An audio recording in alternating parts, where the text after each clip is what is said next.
Oh, pun direkam kok. Direkam. Pun direkam sama Pak Reza. Gak apa-apa Pak, lanjutkan ya. Akhirnya Pak, akhirnya saya tetap mendaftar, mengisi isai. Awalnya fasilitator Pak, tapi ternyata ada pengumuman lolos otomatis Pak Niko. Fasilitator GPA atau yang fasilitator PJOK Pak. Ternyata diarahkan menuju ke PKG itu dulu. PKG peserta. Nek PP ini pun kalau mundur Pak, karena ya ini SK mutasi sudah keluar, terus waktu Niko kan tasik seleksi, akhirnya saya batalkan untuk waktunya ini simulasi. Berarti sempat sudah menerima pendidikan PKG Pejok di sana Pak? Iya, saya sudah sampai di ini Pak, di modul 1.4. 1.4. Sama Pak. Ya. Nah, berarti nggih. Hanya kemarin itu dari BGP Provinsi NTT, karena alamnya sudah di Jawa harus dimutasikan ke Jawa.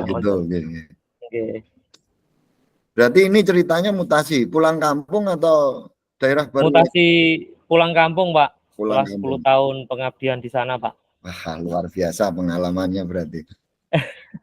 Boten Pak. Pengalamannya namung ngeten Pak. Kalau mau Zoom meeting ngeten iki harus mencari titik sinyal terkuat Pak. Harus mengungsi dari sekolah, cari tempat sinyal yang paling kuat. Kan ada Pak. Wifi-nya ada juga kan? Tidak ada Pak. Tidak ada wifi sekolah. Tidak ada wifi. Oh di sana ya? Di sana. Di sana. Kalau di sekolah sekarang ada. Saya dulu kumpulannya sama orang-orang NTT di Kalimantan itu. Jadi tahu persis karakternya. Kalau dia kena hujan, lari dia. Lari. Panas Pak di sana Pak. Ya, mana Mas? Tapi kalau kena panas, malah lepas baju, kuat dia. Assalamualaikum. Waalaikumsalam warahmatullahi wabarakatuh. Kakak-kakak yang lain, mohon izin saya mendua. Mendua. Mendua ki napa, Bu? Beliaunya pertemuan sama Pak Ferry, Bu Farida, ujian. Ujian gitu. PPG menawi. Pak, minta maaf saya bajunya pakai kaos ini tadi karena adat prakar Pak P5, Pak. Wah, pokoknya aku kudu ngreok, Pak. Siap. Siap. Setelah ke NTT lupa loh Pak gerakan reok nih Pak. Paling napa niku kebiasaan diminumi dulu biasanya baru reok. Kena putihan nanti pasti ngreok Pak. Ngreok Pak. Niku permen kemenyan mungkin ngreok. Permen kemenyan. Budayanya kental. Biasanya orang Ponorogo itu kalau keluar daerah atau keluar pulau itu budaya yang paling kental sendiri itu Ponorogo. Pasti dia membuat perkumpulan-perkumpulan gitu. Saya di Kalimantan juga seperti itu. Jadi orang Ponorogo itu ada acara biasanya silaturahmi yaitu putune Mbah Singo sinten nah iku mesti ngoten Mbah Singo Barong nggih Pak nggih Singo Barong lah putune mesti enten nggih Pak. Kalau di Flores jarang Pak saya menemukan sesama dari Ponorogo, paling yang banyak itu Sragen, Nganjuk, Ngawi. Jenengan berarti NTT-nya Kupang atau Floresnya? Flores Pak, di Pulau Komodonya Pak. Flores. Nggih. Walah, Pulau Komodo. Nggih, Pulau Komodo. Di Flores. Berarti di Labuan Bajo. Teman lagi nanti kalau saya main ke Ponorogo boleh mampir ya Pak ya? Siap Pak, monggo. Monggo ngopi Pak teng Ponorogo Pak. Saya masalahnya suka touring.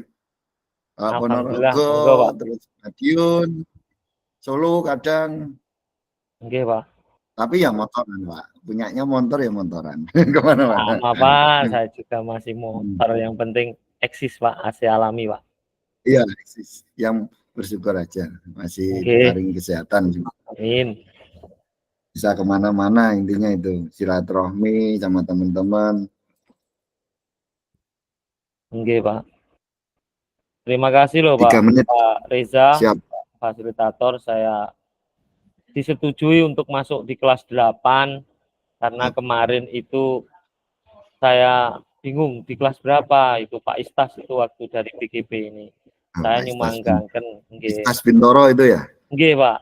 Karena admin NTT kali admin Surabaya dek wingi telepon harus dapat kelas, Pak. Kalau tidak dapat kelas ya mana boleh buat, harus undur diri ya. Siap, ulang ngoten. Cuma nggih sayang Pak, sudah sampai di modul 1.4 terus undur diri nih Pak. Oh iya. Sudah terlanjur jauh masalahnya. Terlanjur jauh Pak. Terus cari sinyalnya juga sudah terlanjur jauh toh Pak. Waktu awal-awal pembukaan masih di sana susah sinyal Pak. Kalau di sini gampang toh Pak? Alhamdulillah Pak. Nah, alhamdulillah lancar. Wilayah punya panjenengan wilayah pegunungan atau enggak? Ponorogonya? Ponorogonya belum Pak. Masih belum, ya? masih di dataran rendah, tapi sinyal ada Pak. Aman Pak. Sudah lengkap Pak. Entah. Masih kurang banyak. Masih banyak ini. Masih banyak yang kurang.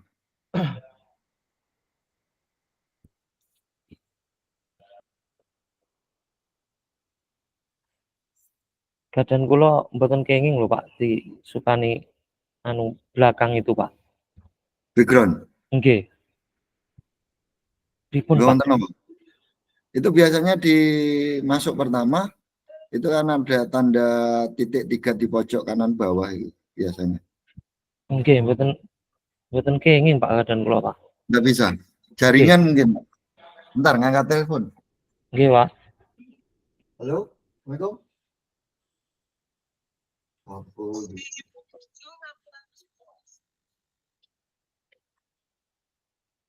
Apa Le?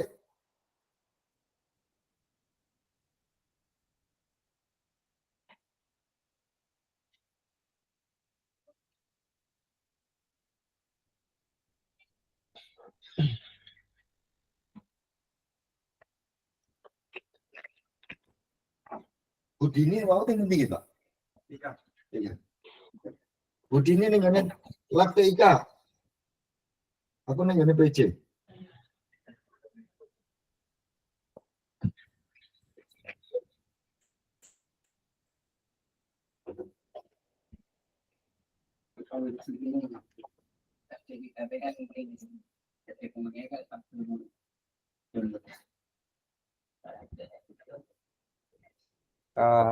Kakak kita mulai ya, karena sudah masuk waktu kesepakatan kita. Nanti sambil menunggu yang lain.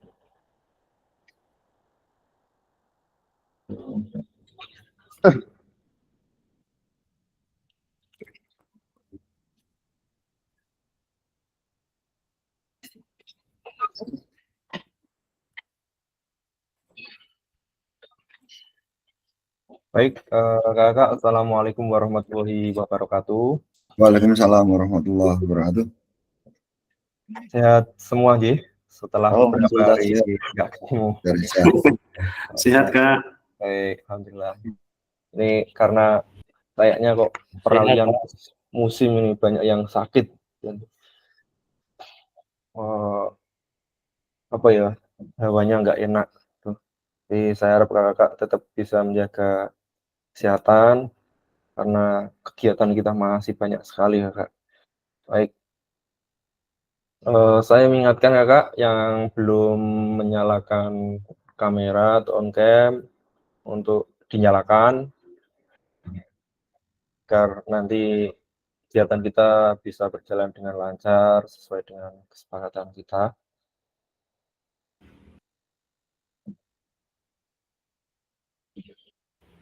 Bentar Pak, belum bisa Pak. Siap Kak. Ini ya Kak, mengingatkan lagi kesepakatan kita. Jadi, tetap menghargai waktu, maksimalkan fitur chat agar sharing kita tetap berjalan dengan baik. tujuan dari sesi kita kali ini, kakak, peserta dapat memahami 3 karakter utama kurikulum Merdeka serta keterkaitannya dengan prinsip pemikiran Ki Hajar Dewantara. Jadi nanti kita di akhir akan mendiskusikan secara mendalam. Jadi saya mohon kakak-kakak yang sudah GP, baik yang sudah GP atau belum, kita telaah bersama, kita dalami bersama prinsip pemikiran Ki Hajar Dewantara. Yang kedua, peserta mampu memahami pengembangan kurikulum Merdeka. Jadi paling tidak nanti kakak mampu memahamilah pengembangan kurikulum Merdeka yang dimaksud itu. Yang ketiga, peserta mampu memahami penyusunan program PJOK yang berkualitas dengan backward design. Saya yakin kakak-kakak sudah pernah mendengar dan di LMS juga ada bacaan mengenai backward design. Jadi backward design ini sebenarnya bukan makanan baru, cuma kalau di telinga kita itu terdengar masih asing. Nah, maka dari itu di program ini akan kita gaungkan bersama backward design itu sendiri ya. Agenda kita sesi ini backward design, yang kedua pengembangan kurikulum PJOK, pemikiran GAD dan kurikulum Merdeka. Nah, ini aktivitas pertama ya Kak, backward design dalam pengembangan kurikulum PJOK. Mungkin ada yang mau berbagi Kak, mungkin ada yang sudah pernah backward design itu apa toh Kak? Mungkin bisa ditulis di kolom chat Kak. Sementara kita tidak menggunakan Jamboard. Silakan Kak. Sepengetahuan kakak, backward design itu apa?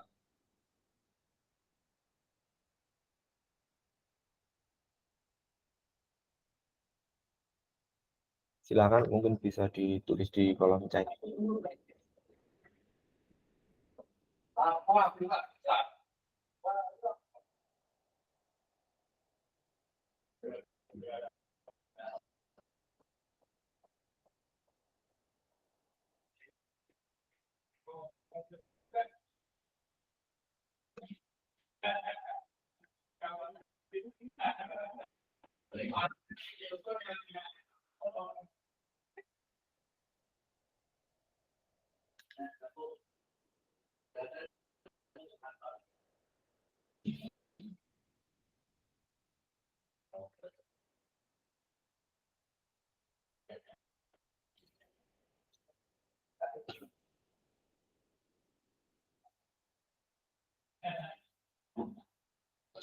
Pendekatan dalam merancang kurikulum, perencanaan, backward design, desain mundur.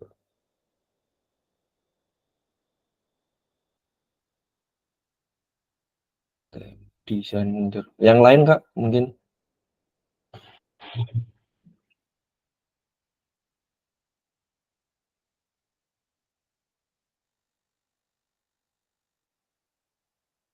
Baik, Kak. Ya, jadi secara pengertian backward design itu desain mundur itu tadi Kak. Sebelum saya lanjut Kak, Kakak yang di sini sudah mendapatkan CP terbaru itu ya Kak, yang nomor 032 itu Kak, atau kalau nggak salah itu keluaran terbaru itu Kak. Belum Kak Reza. Belum.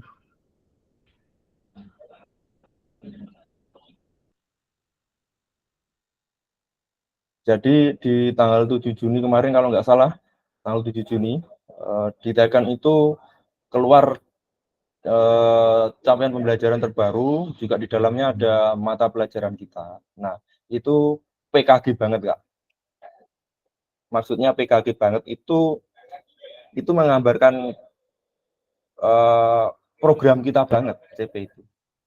Nah, jadi ada elemennya itu ada 4, seperti tujuan pembelajaran kita. Jadi ada hidup gaya aktif, terampil gerak, hidup gaya aktif sepanjang hayat, dan lain-lain. Nanti kalau memang belum dapat semua,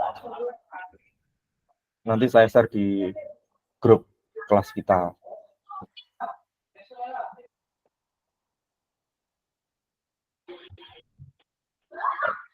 Lanjut.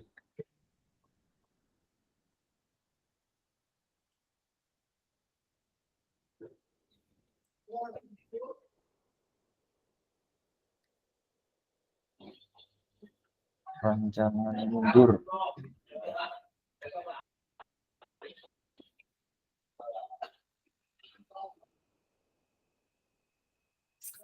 Ini juga ditulis di chat ya Kak. Menurut kakak dari skala 1 sampai 10, kira-kira seberapa dalam pemahaman kakak tentang kurikulum PJOK? Ini bisa di kalau jasa. Saya harap bisa fix semua. Skala 1 sampai 10.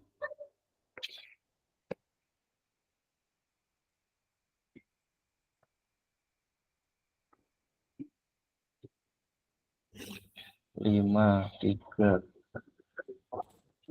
dan 7. Oke, saya minta yang 7 dulu. Kak Eko, mungkin bisa, kenapa kok bisa milih 7 Kak Eko? Nanti biar teman-teman bisa berbagi Kak Eko. Monggo. Ya, terima kasih Kak Reza. Sekedar saya berbagi saja menurut pengetahuan saya serta apa yang saya dapatkan selama membaca modul. Yang jelas adalah tujuannya memberikan pembelajaran kepada anak didik kita untuk membekali mereka supaya kedepannya bisa melaksanakan dengan apa ya, instruksi kita yang jelas bagaimana caranya dia bisa melanjutkan hidup dengan budaya hidup sehat seperti itu Kakak. Siap. Kemudian ada satu lagi mungkin pesan yang jelas, tidak meninggalkan apa yang jadi pemikiran KHD, 3 unsur pokok tadi, prinsip dari KHD itu. Yang jelas seorang guru yang pertama adalah Tuturi Handayani, itu yang terakhir ya. 3 prinsip, pertama ing ngarso ing tulodo, kemudian ing madya mangarso Tuturi Handayani. Jadi seorang guru harus mampu, terutama Tuturi Handayani ini saya garis bawahi. Jadi seorang guru harus memberikan dorongan kepada siswanya bagaimana caranya supaya siswa tersebut bisa mengembangkan ekspresinya, kemudian mengembangkan kesehatannya, piye supaya hidup sehat. Seperti itu. Terima kasih Kak. Siap, terima kasih Kak Eko. Saya ke Kak Tian dulu. Kak Tian David, mengapa kok bisa 3 Kak? Mengapa belum ada gambaran sama sekali Kak Tian? Ya, terima kasih Kak Reza. Memang sebenarnya saya di sini bukan lulusan menggerak, jadi saya sedikit agak minder gitu Kak. Tapi saya ingin mengutarakan apa yang saya baca di modul, bahwa kurikulum PJOK yang terbaru itu adalah bagaimana guru menjadi fasilitator dan anak belajar cara mandiri yang terukur, di mana ada inklusif, berdiferensiasi seperti itu, sehingga pembelajaran itu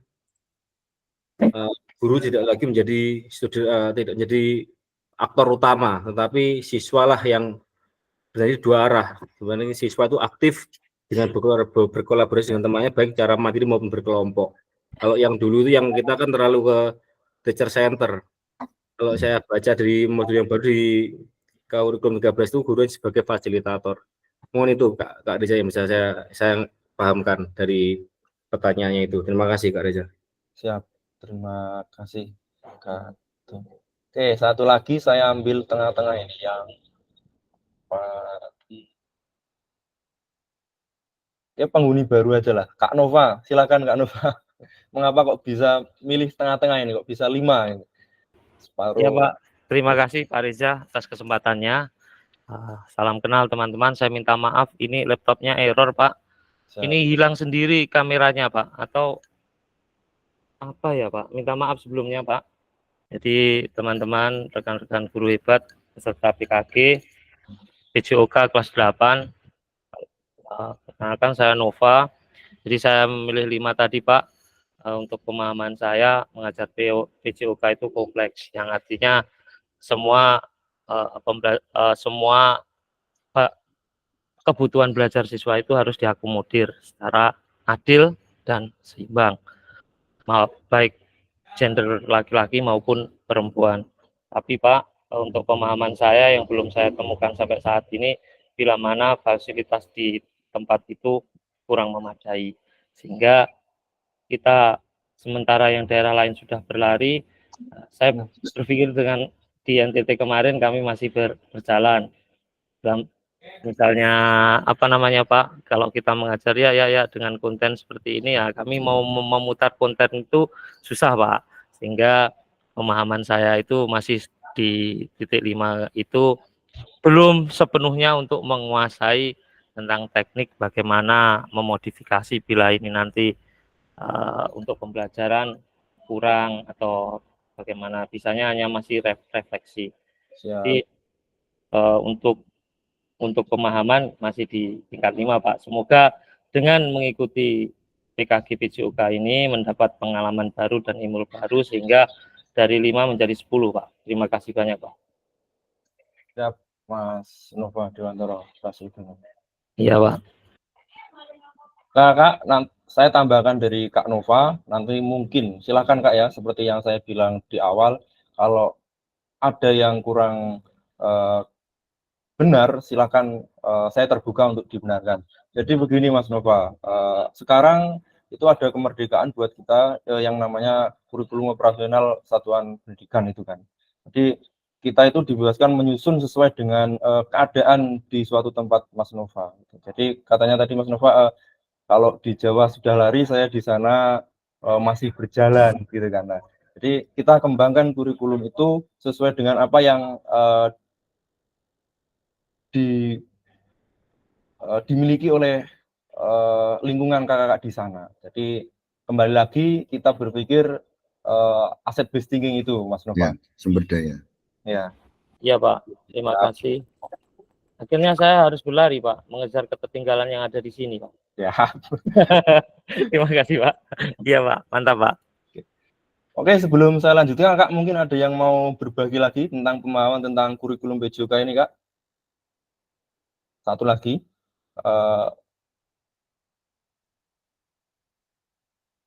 Kak Eko, silakan tambahan, Kak. Oke, terima kasih. Saya menambahi apa yang jenengan pikirkan, sebenarnya yang tadi Kak Reza sampaikan, sebenarnya saya sudah mengalami fase tersebut. Jadi bagaimana kita bisa memaksimalkan sumber daya yang ada di sekolah itu. Saya ambil contoh misalkan, saya tidak punya peralatan khusus untuk cakram. Dulu saya pernah di sekolah itu tidak ada sama sekali peralatan yang mendukung, terutama cakram. Akhirnya saya harus berpikir bagaimana caranya supaya anak tetap mendapatkan materi tersebut. Padahal itu kalau diterapkan dalam kesehariannya dia sangat bagaimana caranya melempar cakram tersebut. Jadi mau tidak mau saya harus berpikir apa yang alat yang bisa menyerupai cakram tersebut. Jadi ada anak yang, jadi silakan kamu membuat cakram, gambar dalam video atau gambar itu saya tunjukkan ke anak-anak. Akhirnya dia berpikir kreatif. Akhirnya ada yang membuat dengan menggunakan kayu. Dia membuat kayu kemudian dibuat sedemikian rupa menyerupai cakram tersebut. Kemudian ada lagi, dia berpikir lagi. Ada yang membuat, jadi hasil karya anak itu saya hargai betul. Ada 2 piring plastik yang di dalamnya diisi oleh tanah. Kemudian dia ikat secara keseluruhan itu dengan menggunakan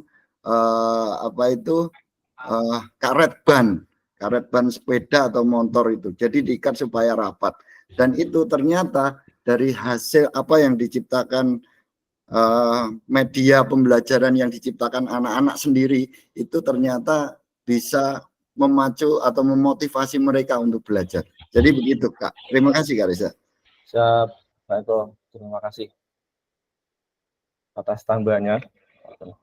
Jadi saya menekankan ya Kakak, jadi kurikulum PJOK ini adalah sebuah proses di mana kita itu mengembangkan apa yang sebagai tujuan PJOK itu bisa tercapai Kakak. Jadi mulai dari kita menganalisis CP. Jadi CP yang saya sebutkan tadi, mungkin kalau ada yang belum tahu, jadi CP itu bisa kita temukan di permen ya Kak. Nah itu, setelah kita CP nanti kita turunkan menjadi TP, ATP, dan akhirnya menjadi modul ajar itu. Nah itu yang disebut kurikulum PJK itu ya Kak, jadi sebuah proses mengembangkan itu semua. Oke, kita mengulas kembali sebenarnya setelah ini ada satu pertanyaan, jadi yang di orientasi sudah kita bahas, namun akan kita kuatkan lagi. Dan saya harap kakak bisa menjawab semua ini. Nah, silakan dijawab di kolom chat kakak.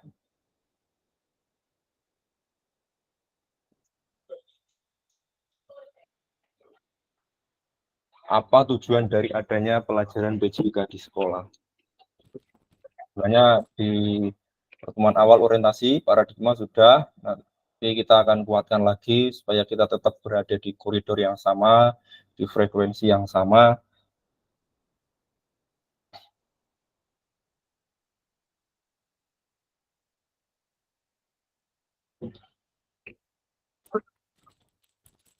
Silahkan ditulis di kolom chat.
Aduh, mohon maaf Kak, terlempar.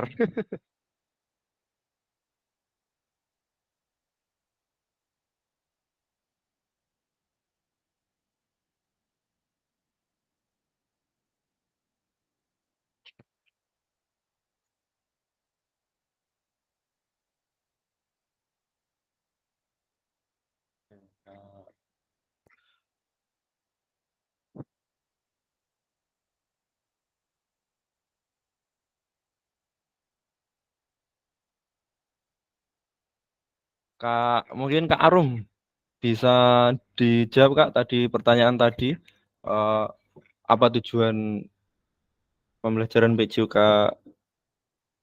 di sekolah Kak, sesuai dengan apa yang telah kita sepakati di orientasi dulu Kak. Silakan Kak Arum. Baik Kak, kalau menurut saya dan setelah mengikuti kegiatan PPKG selama ini, maaf ini saya juga ikut 2 Zoom karena ada kegiatan. Mungkin ada suara yang terdengar, bentar saya matikan dulu Kak suaranya. Bentar ya Kak. pas jadwalnya bersamaan. Siap. Buat ini juga membahas yang dibahas Kak Reza tadi sih, kurikulum yang CP terbaru. Jadi mungkin ini bakalan dapat ilmunya di sini. Oke, kalau menurut saya tentunya tujuan pendidikan PJOK itu banyak manfaatnya untuk aktivitas fisik, selain fisik juga emosionalnya anak-anak itu juga dilatih di situ. Dan tentunya seperti yang kita pelajari hari ini itu tentang pemikiran Ki Hajar Dewantara, di mana pembelajaran PJOK kita itu harus bermakna, untuk anak-anak itu harus bermakna. Tujuannya apa? Supaya dia itu bisa hidup sesuai dengan kodratnya dan pembelajaran itu bermakna sampai sepanjang hayatnya, gitu aja sih Kak. Jadi lebih tujuannya itu lebih yang rasional untuk kedepannya aja, bukan untuk waktu ini atau waktu sebelumnya, tapi itu untuk kedepannya anak-anak bisa mempersiapkan kehidupannya. Itu aja Kak. Terima kasih. Siap. Terima kasih Kak Arum. Betul ya, jadi salah satu tujuan pembelajaran PJOK yang di sekolah, salah satunya adalah bisa membuat anak-anak itu mandiri supaya bisa bergerak hidup panjang hayat tanpa paksa. Itu salah satunya. Mungkin Kak Jaka, saya pengen dengar suaranya Kak Jaka ini dari awal sampai. Kak Jaka, silakan Kak Jaka. Mungkin masih ingat tujuan pembelajaran PJOK yang di sekolah itu tujuannya apa Kak? Sesuai dengan paradigma PJOK terbaru yang telah kita pelajari dan saya sampaikan di awal. Oke.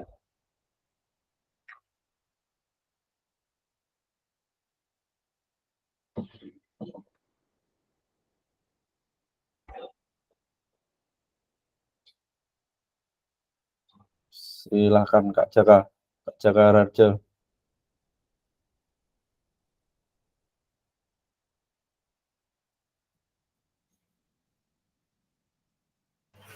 Lupa mic-nya ditutup Kak. Siap. Untuk pelajaran PJOK tujuannya diberikan di pendidikan sebagai media untuk mengembangkan pertumbuhan fisik, di mana dalam pertumbuhan fisik kita akan mengawal, memperbaiki, juga menyempurnakan untuk keterampilan motoriknya dari pendidikan sebelumnya. Seperti saya di SMP, jadi beberapa keterampilan motorik yang belum mengena atau belum dipahami akan disempurnakan atau diperbaiki lagi lebih baik dari pendidikan sebelumnya. Jikalau dari pendidikan sebelumnya sudah matang, kita terus mengawal untuk diarahkan siswa lebih bisa meningkatkan keterampilan fisiknya untuk menentukan sebuah kesenangan atau hobi yang tersalurkan. Kadang anak-anak suka bola, suka futsal. Dua olahraga itu, keterampilan fisik itu terkadang satu di sepak bola besar anak-anak mengalami kendala tentang beberapa keterampilan. Jadi bisa diarahkan ke futsal. Mungkin itu, dan untuk juga pelajaran PJOK untuk mengembangkan perkembangan psikis, emosi, juga tentang sosial, hubungan antar manusia, juga akan mendorong lebih baik dan dominan untuk diri PJOK, siswa lebih terbuka kepada guru dengan keadaan lingkungan yang di lapangan dibandingkan dengan pelajaran di kelas. Mungkin itu Kak Reza, kurang lebihnya. Ya, mungkin ada penguatan dari kakak-kakak yang lain.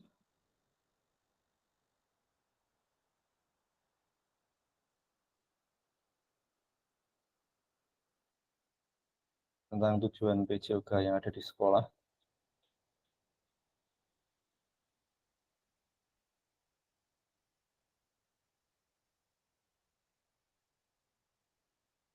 Selain yang dikatakan Kak Arum tadi, bisa mendorong anak-anak bergerak sepanjang hayat, dan Kak Jaka membantu bagaimana mengembangkan, ya, membantu, bukan membuat.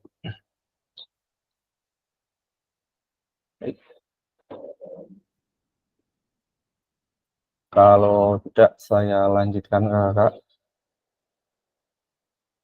Oke.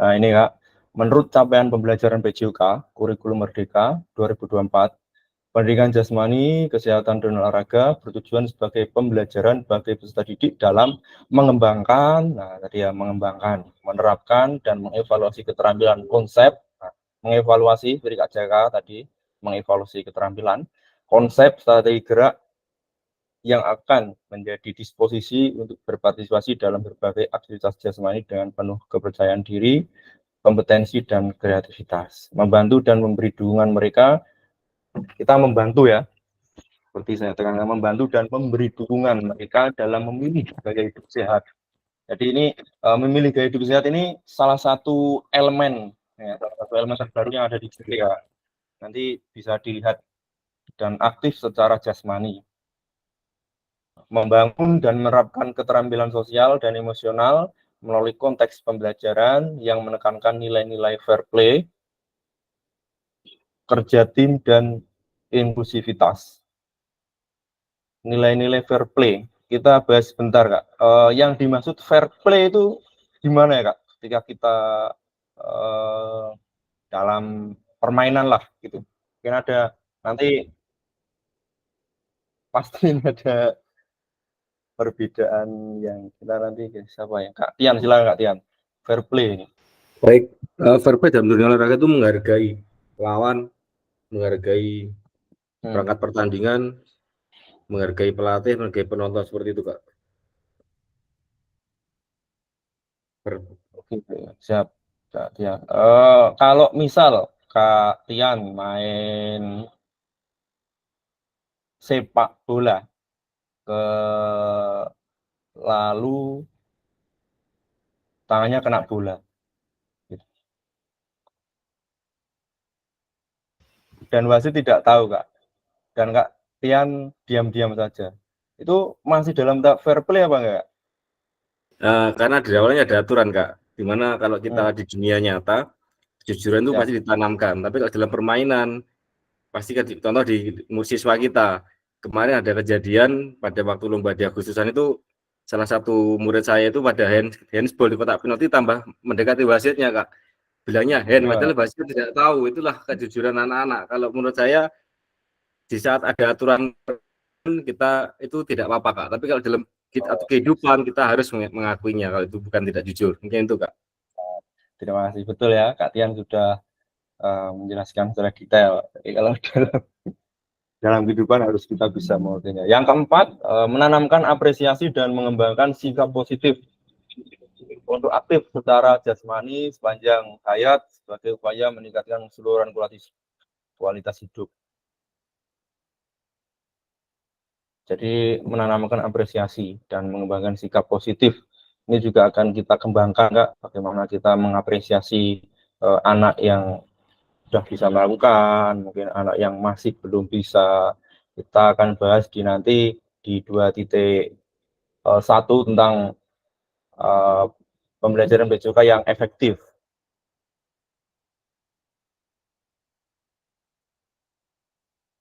Nah, terlepas dari kurikulum apapun, kakak, apakah selama ini kakak mengamati dengan baik tujuan mata pelajaran dan menjadikannya sebagai acuan?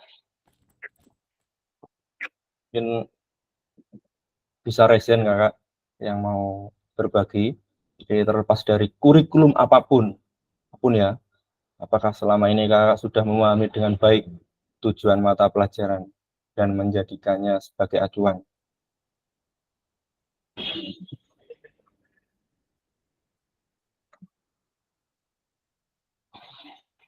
Silakan ditulis di kolom chat, Kak.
Silakan, Kak, mungkin ada yang mau berbagi satu atau dua dari Kakak.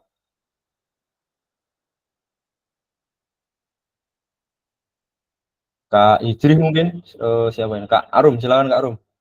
Arum dulu lah. Ya Kak, terima kasih. Ini berbagi pengalaman saja. Awalnya itu saya kan sebagai guru PJOK itu dari sebelumnya adanya kurikulum Merdeka ini kan pakai kurikulum K13 begitu kan. Nah, pemikiran saya pemahamannya bahwa semua anak itu sama, memiliki kesempatan melakukan hal yang sama, penilaian semuanya sama.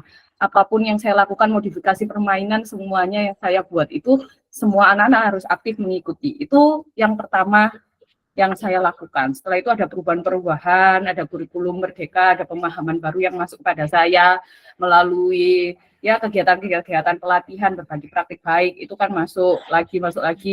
Terus sekarang semakin membuat saya terbuka, apalagi yang paling bermakna itu menurut saya di PPKG PJOK ini di awal-awal itu membuka pemikiran saya bahwa olahraga itu tidak sekedar semuanya sama kayak gitu, karena melihat apalagi yang di modul sebelumnya ini Kak 1.4 itu benar-benar membuka pemikiran saya bahwa di sekolah saya itu juga ada yang disabilitas ya, mungkin itu disabilitas yang nggak terlalu yang frontal gitu ya, maksudnya nggak terlalu yang parah karena mungkin hanya ada 3 anak. Yang pertama itu ini dalam satu kelas itu tantangan banget buat saya, sampai saya ini nanti kelas berikutnya kalau naik tingkat bisa nggak digabungkan kayak gitu, karena benar-benar itu menguras tenaga saya.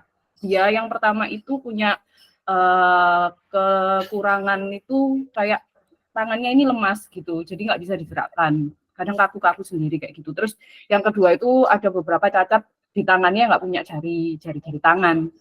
Saya di situ itu setelah melakukan pembelajaran yang mungkin saya itu nggak pernah membedakan mereka, saya anggap sama gitu loh Kak. Terus akhirnya itu mengganggu ternyata dalam pembelajaran. Nah, setelah mendapatkan ini, saya mencoba gitu hal baru, oh ternyata saya harus memberikan yang khusus gitu, supaya mereka juga terlibat aktif, karena selama ini mereka itu selalu dikucilkan oleh teman-temannya, eksklusivitas kan ya.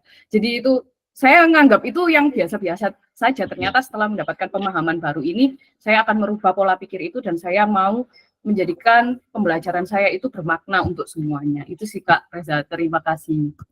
Siap, terima kasih Kak Arum. Banyak sekali apa yang diutarakan. Banyak sekali ya, salah satu tujuannya dari kurikulum Merdeka ini yaitu memfasilitasi berbagai anak ya dari dalam kondisi apapun. Silakan satu lagi Kak sebelum kita penguatan tentang ini, ada yang mau berbagi? Saya baca chat dulu. Pembelajaran itu Eko ya sudah, karena setiap fase dapat menentukan kemampuan anak didik.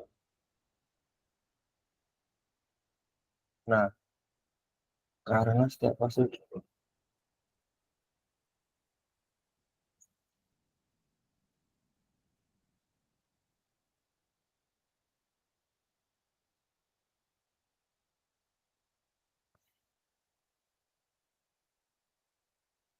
Baik kakak, akan kita lanjutkan, tapi Kak Eko mohon kakak, setiap fase dapat menentukan kemampuan anak didik. Jadi misal ketika kita di fase C, ada salah satu anak yang mungkin belum di fase C itu belum kita rasa belum bisa. Apa kita bisa mundur Kak Eko? Kalau menurut Kak Eko? Jadi begini Bapak, Kak Reza, yang jelas ada namanya pembelajaran berdiferensiasi.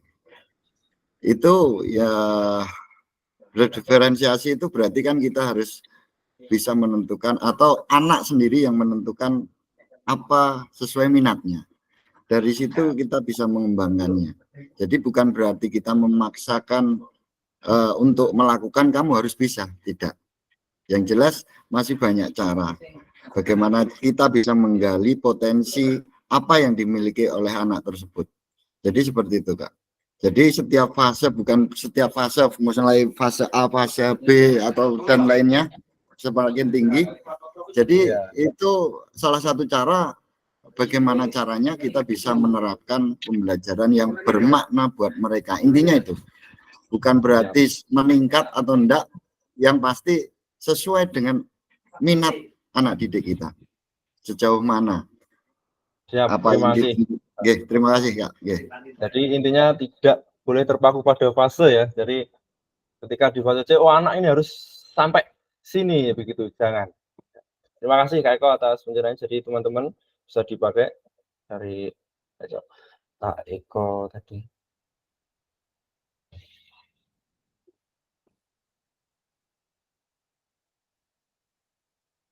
Baik, ini ya. Dalam konteks kurikulum merdeka, apakah tujuan-tujuan ini bisa tercapai?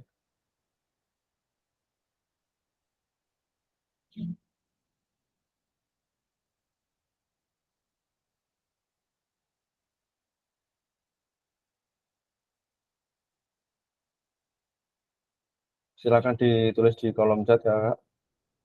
Maksudnya dalam konteks kurikulum merdeka ini loh, tujuan-tujuan yang akan tujuan-tujuan PJK ini apakah bisa dicapai Kakak? Kalau menurut Kakak?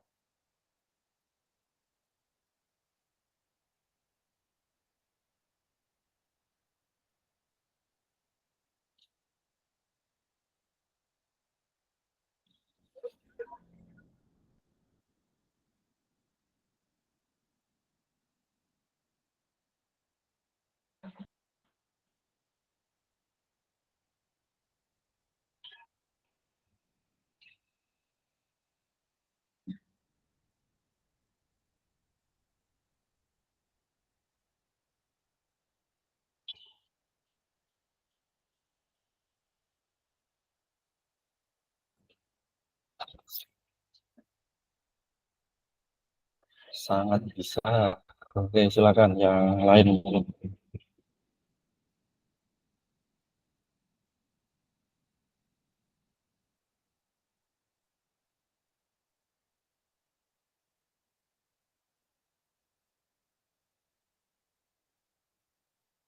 Kak Santi belajar dulu sudah saya katakan.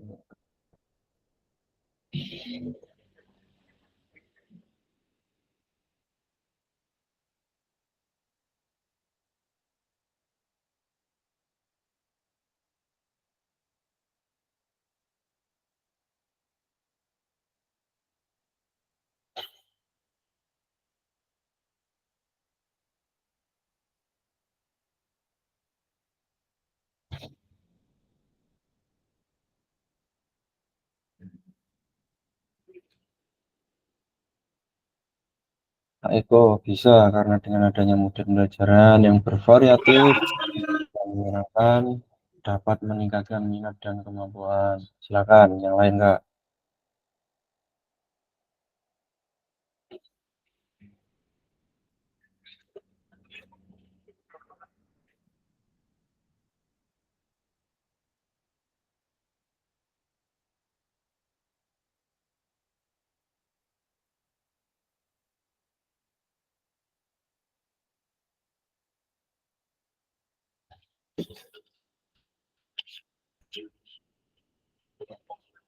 sangat bisa karena dapat memberi materi yang sebenarnya sesuai dengan kemampuan siswa. Oke.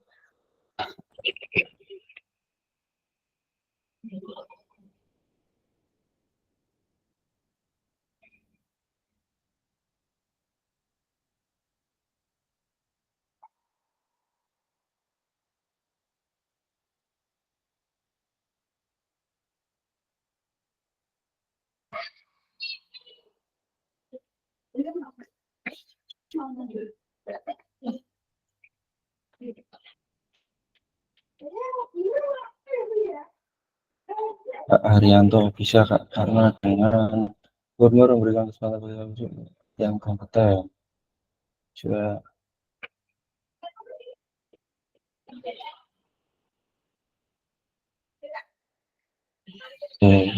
Pastinya akan bisa tercapai. Pembelajaran fungsi baik proses.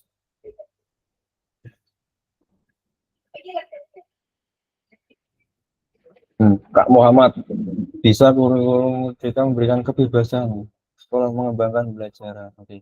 Kak Muhammad, bisa dieksplor lebih dalam Kak? Bisa open mic Kak? Apa yang telah ditulis Kak Muhammad? Iya, halo. Silakan Kak Muhammad. Jadi kurikulum merdeka memberikan kebebasan yang lebih besar bagi guru dan sekolah untuk mengembangkan pembelajaran yang sesuai dengan kebutuhan dan minat siswa. Hal ini juga berlaku untuk pembelajaran PJOK. Jadi apa itu namanya, pada kurikulum ini pendekatannya berbesar pada siswa. Jadi mendekatkan siswa dalam proses pembelajaran dengan memberikan mereka pilihan dan suara dalam memilih kegiatan dan materi pembelajaran. Pembelajaran aktif dan praktis menggunakan berbagai kegiatan memungkinkan siswa untuk bergerak, bereksperimen, dan belajar mengenai pengalaman langsung. Itu menurut saya, Kak. Siap, terima kasih. Kak Muhammad. Jadi memberikan kebebasan yang besar, tapi tetap dalam koridor ya. Bebasnya itu maksudnya tetap harus ada tanggung jawab dan harus relevan. Jadi pemerintah sudah menurunkan CP dan kita bebas apa itu namanya menurunkannya lagi ke dalam tujuan pembelajaran. Nah itu yang akan menjadi acuan kita Kak ya. Siap. Itu siap. Mungkin yang dimaksud Kak Adi. Pak. Terima kasih. Oke, sebelum lanjut saya ingin mendengar suara satu lagi dari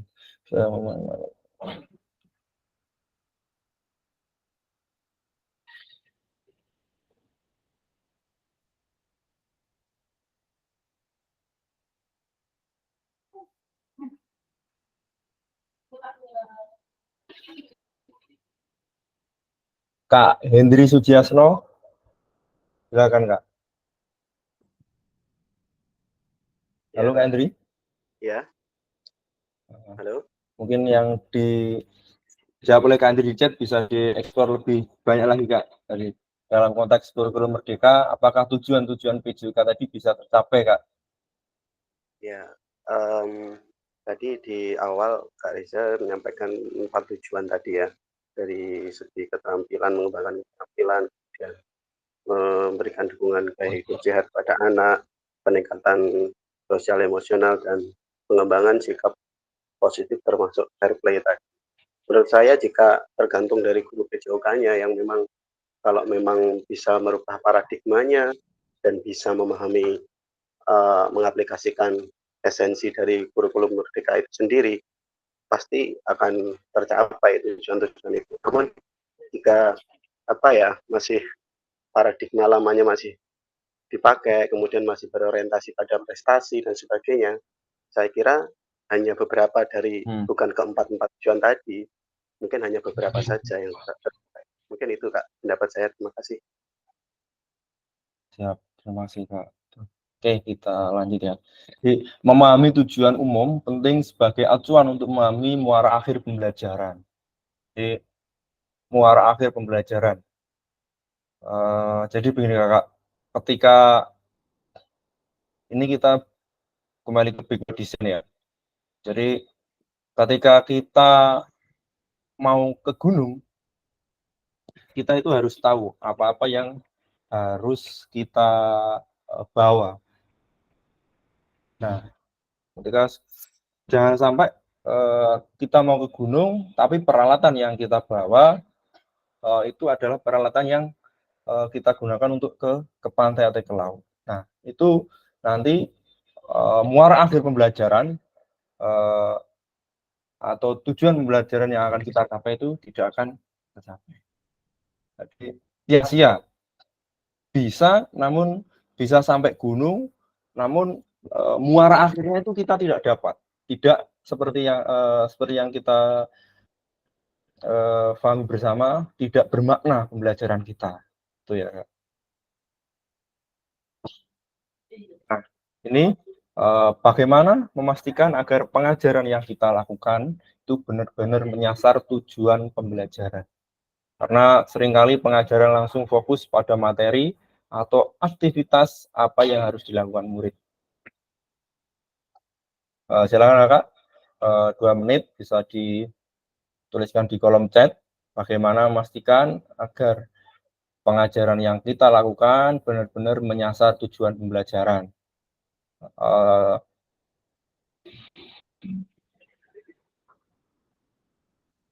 Sudah saya contohkan tadi ketika naik gunung itu ya Kak, silahkan ditulis di kolom chat, mungkin ada yang lain. Karena seringkali pengajaran langsung fokus pada materi atau aktivitas yang apa yang harus dilakukan murid.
Mungkin bisa dijawab dengan pengalaman-pengalaman yang sudah Kakak lakukan ya. Karena pengajaran yang kita lakukan itu bisa benar-benar menyasar ke tujuan pembelajaran yang kita buat.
Daud yang pertama adalah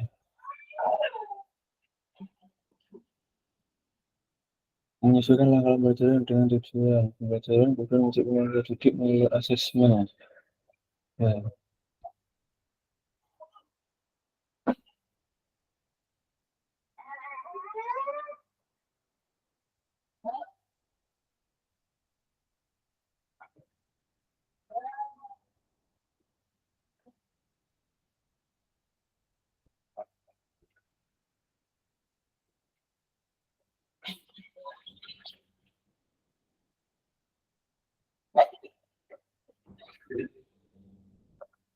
Oke, Kak Muji. Biar dengar suaranya Kak Muji ini si sore ini. Menyesuaikan langkah-langkah pembelajaran dengan tujuan pembelajaran, kemudian mengecek pemahaman peserta didik. Bisa dijelaskan lebih dalam lagi Kak Muji? Baik, terima kasih Pak Reza. Mohon maaf mentiga.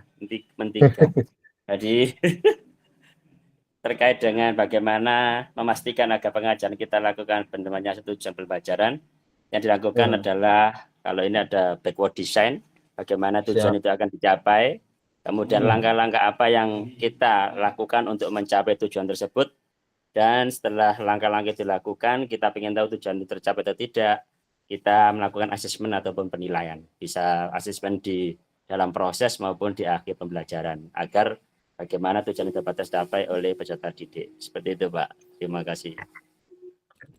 Siap, Kak Muji. Jadi langkah awal kita harus mengidentifikasi tujuan atau hasil yang diinginkan Kak Muji ya, untuk yang pertama. Betul. Ya, Kak Muji. Betul, Pak. Siap. Ya, terima kasih Kak Muji atas. Mungkin ada yang lain. Jadi Kak Muji tadi sudah menyinggung tentang backward design atau desain mundur ya. Oke.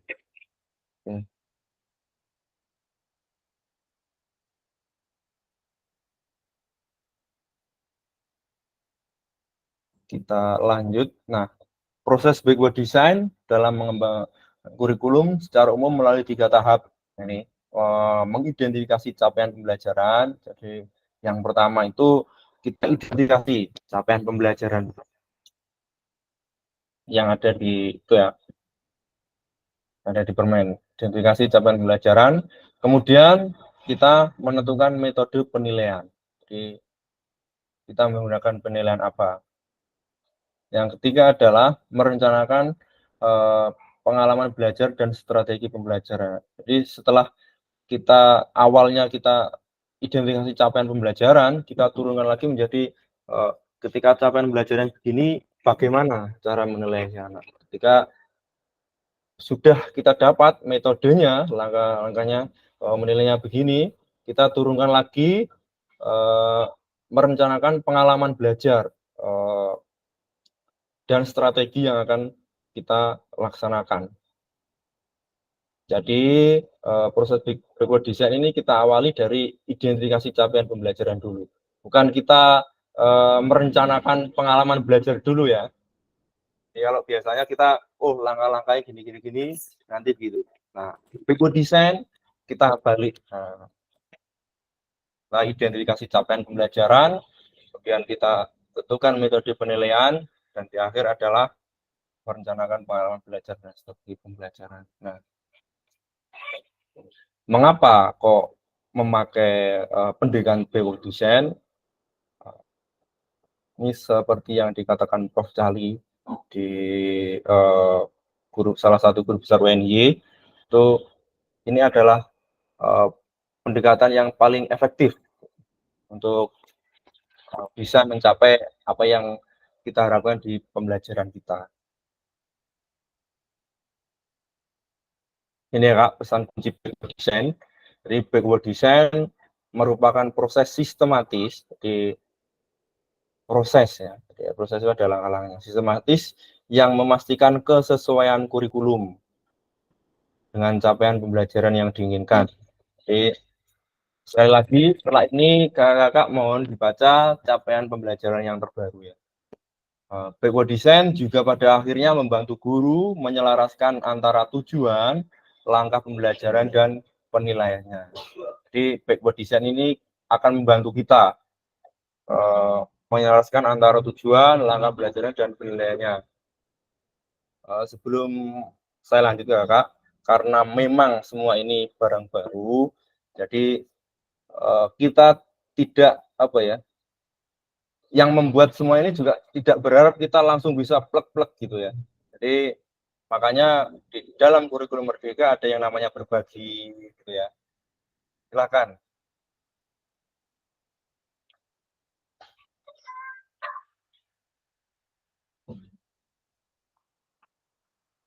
Nah, ini yang kedua, aktivitas penyusunan program BJOK. kurikulum berbasis standar. Kakak mungkin bisa ditulis di kolom komentar. Yang pertama ini, kurikulum merupakan seperangkat aktivitas untuk menguasai keterampilan. Kalau menurut kakak benar atau salah? Silakan ditulis di kolom chat ya, Kak. Jadi kurikulum merupakan seperangkat aktivitas untuk menguasai keterampilan.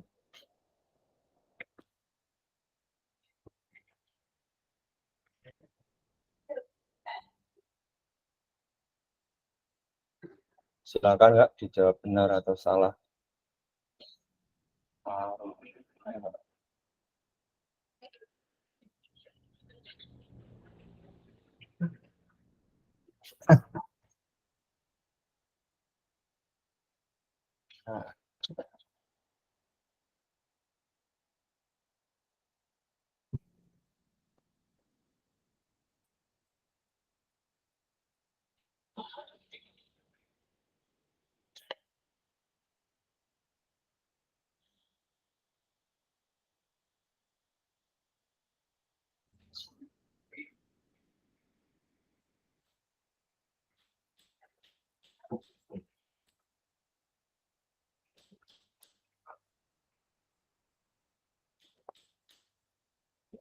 Benar.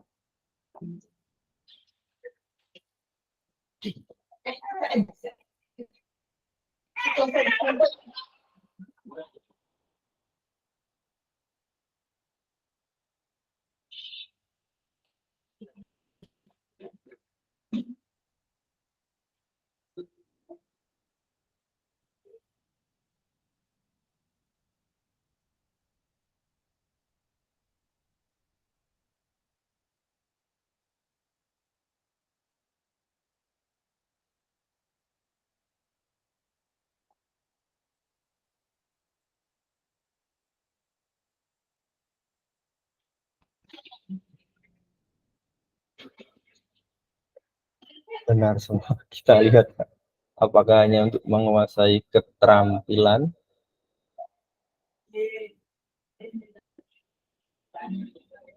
Loh.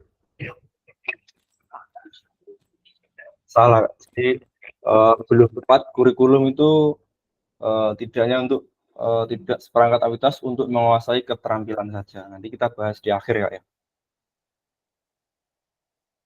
Oke, yang kedua Kak. Buku teks peserta didik dapat dikatakan adalah suatu kurikulum. Buku teks peserta didik dapat dikatakan adalah suatu kurikulum.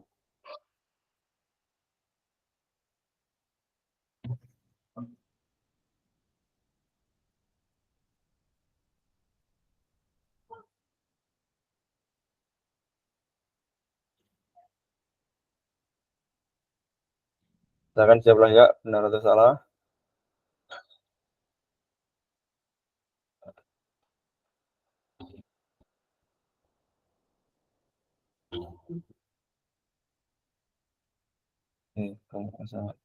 Kita lihat ya. Ya, jadi buku teks belum bisa dikatakan itu suatu kurikulum. Kurikulum adalah suatu standar untuk mengetahui apa yang peserta didik harus pelajari, meliputi keterampilan, pengetahuan, dan sikap. Benar atau salah, Kak?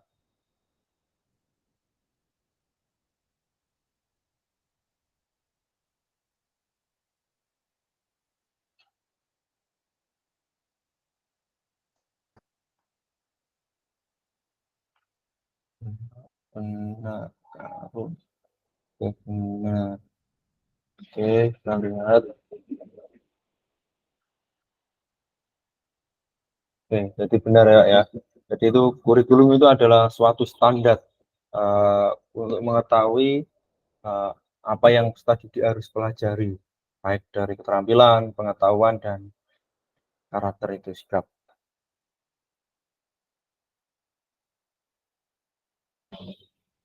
Nah ini ya Kak, komponen kurikulum pada satuan pendidikan, pelaksana kurikulum merdeka.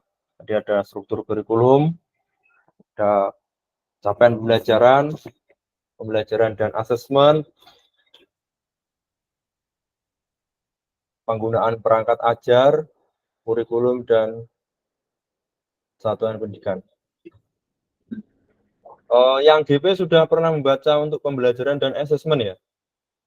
Yang berapa itu, berapa halaman itu? 2000 atau berapa halaman itu?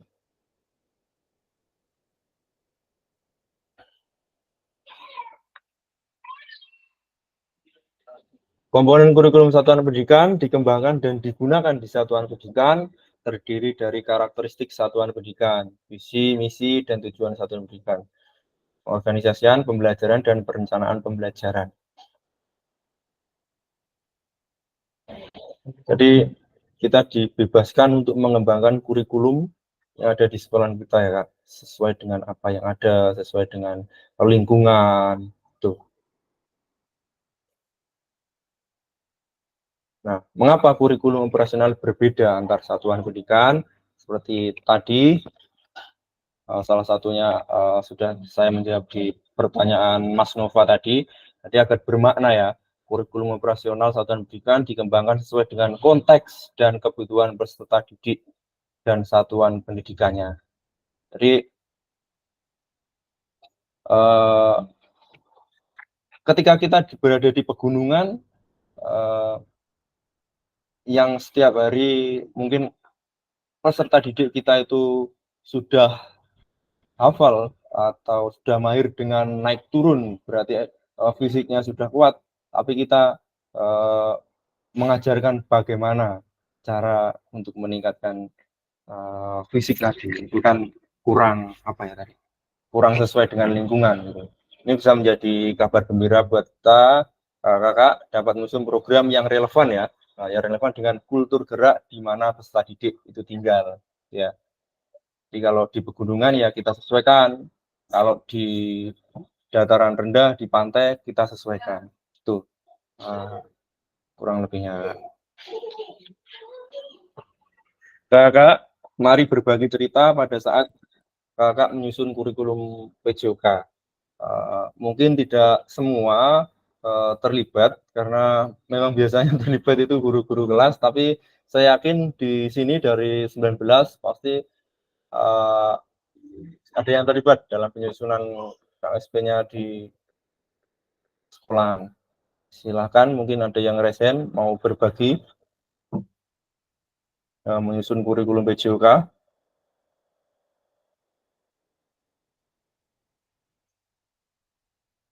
Kak Muji, silakan Kak Muji.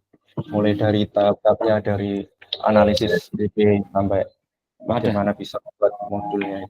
Baik, terima kasih Pak Reza. Sebenarnya ini momennya bagus terkait dengan kurikulum penyusunan modul ajar, bagaimana membreakdown CP ke TP, kemudian ke ATP, langkah-langkah pembelajaran sampai asesmen dan media pembelajaran. Tapi ini karena mohon maaf ini berbagi Zoom, antara Zoom di laptop dan juga di HP, jadi saya nggak bisa berbagi. Ada di salah satu contoh itu ada, kebetulan kemarin jadi salah satu penyusun modul ajar yang di PMM itu ada di fase C, itu ada salah satu contohnya bagaimana membuat TP ya, TP breakdown secara mandiri atau TP diambil dari PMM, jadi kita bisa adopsi langsung. Nah, yang sekarang ini yang menjadi PR juga ini masih proses Pak Reza dan juga teman-teman, bagaimana membreakdown CP yang baru 2024 ini menjadi TP, menjadi langkah-langkah ini masih proses juga di Puskujar. Jadi memang sesuatu yang istilahnya baru, kita membuat bagaimana TP ini sesuai dengan kondisi sekolah masing-masing, kemudian menjadi ATP, dan bagaimana juga langkah-langkah ini disesuaikan dengan kondisi karakteristik peserta didik di sekolah masing-masing. Dan juga diferensiasi baik proses, konten maupun asesmennya. Ini berbeda. Terkadang kita melihat antara kondisi di daerah itu juga berbeda, tapi bagaimana tujuan dari pembelajaran itu mudah dicapai dengan langkah-langkah yang Bapak Ibu buat. Dan juga asesmen yang sekiranya ini mudah dipahami. Itu yang harapannya, yang tadi juga banyak dibahas terkait dengan conditionnya. Itu mungkin sharing, jadi alhamdulillah bisa berbagi ya, mungkin di PMM itu ada salah satu bentuk modul ajar yang sederhana, sebenarnya yang sederhana. Jadi minimal antara TP, langkah-langkah, asesmen dan juga media itu yang bisa upload di PMM. Itu coba. Terima kasih Pak Reza. Siap, terima kasih Kak Muji sudah berbagi. Mungkin ada yang lain Kak, silakan.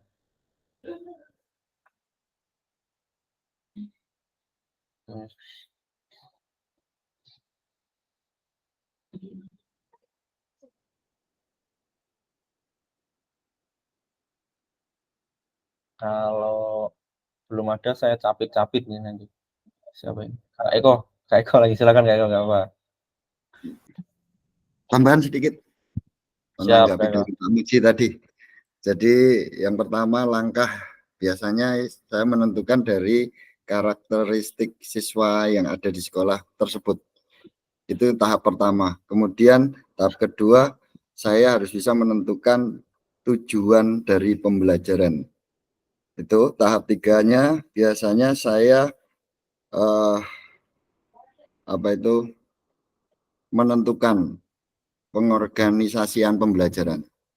Kemudian baru menyusun rencana pembelajaran, kemudian ada pendampingan atau evaluasi, biasanya saling mengevaluasi dari teman sejawat kita, kemudian baru menyusun rencana rencana pembelajaran itu. Oke, terima kasih, itu saja. Lanjut aja Kak Eko, ini mungkin bisa dibagi juga Kak Eko. Ini Kak Eko, kalau Kak Eko bagaimana Kak Eko selama ini merancang program PJOK sebagai bagian dari pengembangan kurikulum mata pelajaran PJOK?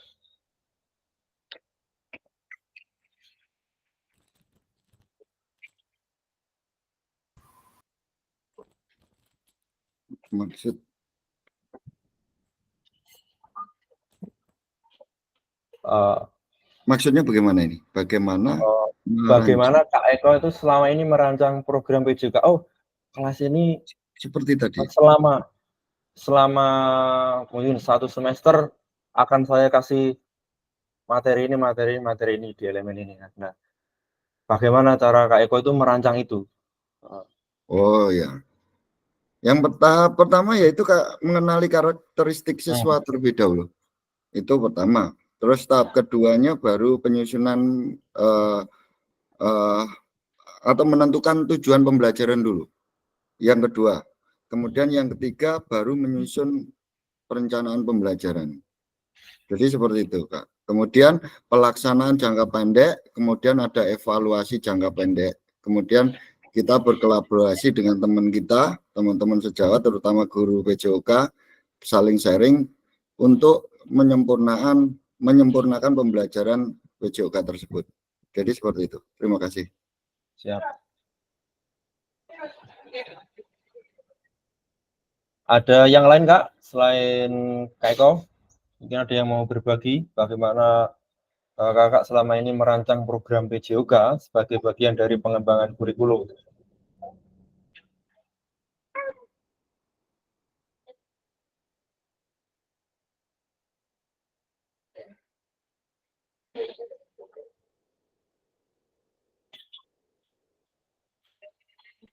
Merancang program. Mungkin Kak Romli bisa berbagi, Kak Romli.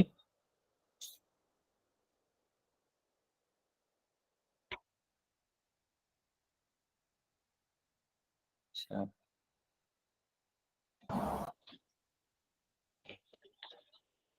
Atau Kak Tommy mau berbagi Kak Tommy? Tommy Suryawan. Silakan Kak. Bagaimana Bapak Ibu selama ini merancang program pembangunan? Mungkin merancang program PJOK dengan mengacu pada kompetensi dasar Bapak yang harus dicapai oleh siswa. Dengan mengacu pada kompetensi dasar yang harus dicapai oleh siswa. Terus kompetensi ini mencakup kemampuan motorik dasar, keterampilan bermain olahraga, seperti pengetahuan tentang kesehatan dan kebugaran, serta sikap positif terhadap aktivitas fisik melalui perencanaan dengan menetapkan tujuan pembelajaran yang jelas, yang selaras standar nasional pendidikan. Mungkin itu Pak. Siap, Kak Tommy. Ada yang lain, Kak? Selain Kak Tommy? Ini yang mau berbagi kemana merancang program PJOK selama ini, selama 1 semester, 1 tahun. Yang itu sebagai bagian dari pengembangan kurikulum mata pelajaran PJOK. Gimana strategi Kakak dalam merancang program PJOK?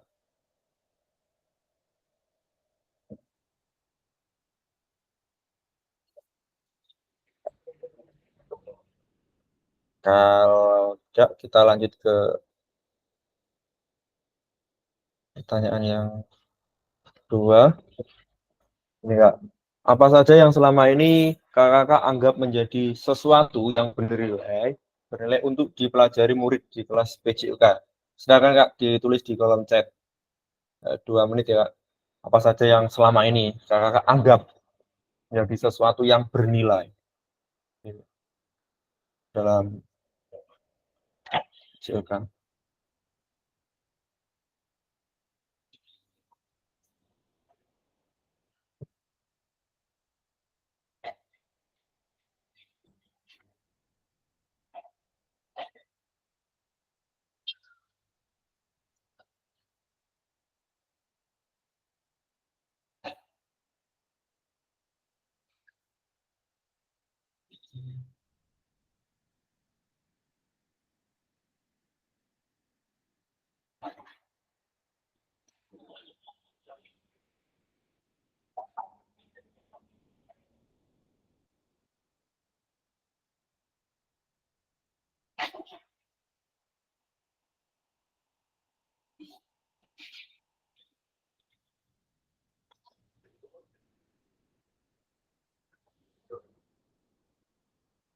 Karakter, ya selang ketika belajar,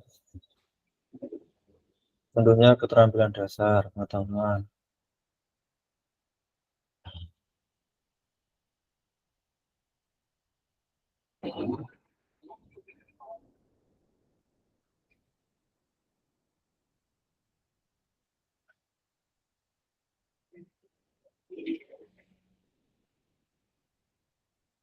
Karakter tubuh, gerak dasar, keterampilan gerak.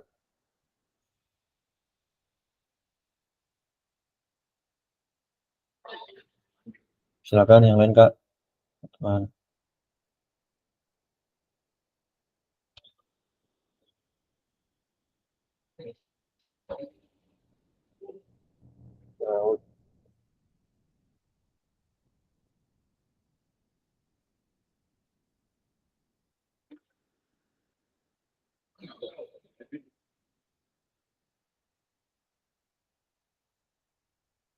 Romli. Mana Kak Romli, anaknya masih nangis enggak ini? Sudah aman Pak, aman Kak. Ya, yang paling penting saya adalah pola hidup sehat. Oke, pola hidup sehat. Kak Romli bisa diekspor Kak. Mungkin dari pola hidup sehat. Oke, jadi Kak Reza, diulang pertanyaannya apa tadi Kak? Apa saja yang selama ini Kakak anggap menjadi sesuatu yang bernilai untuk dipelajari murid Kak di kelas PJOK? Yang Kakak anggap menjadi sesuatu yang bernilai untuk dipelajari di kelas PJOK. Oke. Ini silakan Kak Romli, lanjut. Mengapa saya memilih yang paling bernilai adalah pola hidup sehat? Ya, terima kasih Kak Reza. Mengapa yang saya pilih itu pola hidup sehat? Memang kadang itu kebanyakan orang itu kan beranggapan guru olahraga itu guru yang ngajarkan tentang fisik Kak. Padahal ada yang lebih penting dari itu, yaitu pola hidup sehat yang nanti akan mempengaruhi. Jika kita tidak sehat kan untuk melakukan pola gerak itu sulit. Nah, ini terjadi kasus pada murid saya, ada anak kelas 5 itu dia sudah menderita penyakit diabetes Kak. Diabetes ya gara-gara pola hidup sehat. Ya memang ada unsur kesalahan guru PJOK-nya juga, karena memang selama ini yang saya tahu ya di tempat saya itu jarang sekali ada guru olahraga itu yang mengajarkan tentang pola hidup sehat, dari yang pola makan, terus hal kecil seperti di tempat saya itu Kak, banyak sekali anak-anak itu, saya mengajar di SD, minumannya itu jauh dari air putih. Padahal kita kan tahu, sama-sama tahu bahwa air putih itu sangat penting, dan minuman yang dikonsumsi anak-anak itu kan kayak Marimas, terus teh sisri dan teh pucuk itu kan sebenarnya sangat tidak baik. Banyak dari teman saya, termasuk saya dulu awal-awal menganggap itu bukan kewajiban saya untuk mengingatkan. Padahal itu dampak untuk kesehatan anak itu sangat berpengaruh. Makanya dari itu, menurut saya itu yang paling benar adalah pola hidup sehat. Dan menjadi catatan juga untuk guru olahraganya juga, termasuk di KKGU saya, banyak guru olahraga itu malah pola hidupnya tidak sehat, termasuk gurunya juga harus perlu diedukasi. Banyak yang berat badannya berlebih, ada yang pola makannya ya semrawut, ada yang aktivitasnya kan banyak dari guru olahraga itu, dari cabur voli, cabur sepak bola itu banyak yang sudah non aktif juga. Padahal kita ingin mengajak aktif anak itu untuk gerak secara mandiri, tapi gurunya sendiri kadang selain tidak aktif juga ya terlepas dari kegiatan rumah tangga yang sangat banyak Kak. Padahal kita seharusnya juga memberikan contoh yang baik sebelum kita mengajarkan ke anak kita. Oke, itu Kak menurut saya yang paling bernilai pola hidup sehat. Siap, terima kasih. Jadi menurut Kak Romli, di salah satu yang bernilai yang dipelajari murid di kelasnya Kak Romli adalah pola hidup sehat atau gaya hidup sehat. Jadi benar sekali ya, kita mempelajari pentingnya gaya hidup sehat, baik melalui aktivitas fisik, teratur, dan aktivitas olahraga, dan yang dikatakan Kak Romli tadi, gaya hidup sehat melalui pola makan yang seimbang. Terima kasih Kak Romli atas berbagi ceritanya. Satu lagi, Kak Santi, mungkin bisa dijelaskan lebih dalam lagi Kak Santi yang ditulis. Iya. Ketika siswa berkolaborasi dalam pembelajaran PJOK dan dapat dilakukan secara bijaksana. Contohnya gini Kak, pada saat kita memberikan materi misalnya gebak sodor ya. Nah, anak-anak itu memang secara kompak kadang apa ya, bisa berlari berhamburan seperti itu nih. Terus dengan riangnya dan semangat mereka pada saat melaksanakan pembelajaran tersebut Kak. Siap, seperti terima itu. kasih. Jadi mungkin yang dimaksud Kak Santi adalah keterampilan sosial ya Kakak. Ya. Jadi Ya. mempelajari kerjasama, kepemimpinan, dan Ya. resolusi konflik tadi di dalam pembelajaran gebak sodor tadi ya, melalui kerjasama Ya. dalam tim atau aktivitas Dalam tim. kelompok. Terima kasih Ya. Kak Santi. Baik, kita lanjut ya. Iya Kak. Ini pertanyaan terakhir di Akdas 2. Bagaimana kakak akan mengintegrasikan itu semua ke dalam proses pengembangan kurikulum pelajaran PJOK yang sekarang berlaku? Jadi maksudnya CP terbaru ya. Bagaimana kakak mengintegrasikan itu semua ke dalam proses pengembangan kurikulum mata pelajaran PJOK yang sekarang berlaku? Silakan Kak. Ditulis di kolom chat, 1 menit saja. 1 menit dari sekarang. Silakan Kak.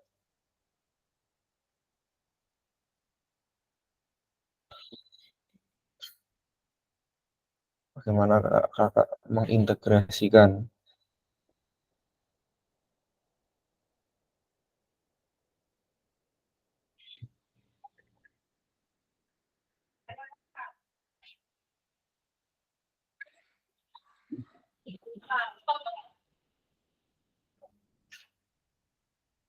Integrasi itu dalam konteks pendidikan itu maksudnya menghubungkan ya.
For fun, LT. Pensiun moderator yang sudah dipahami dan melibatkan sumber daya.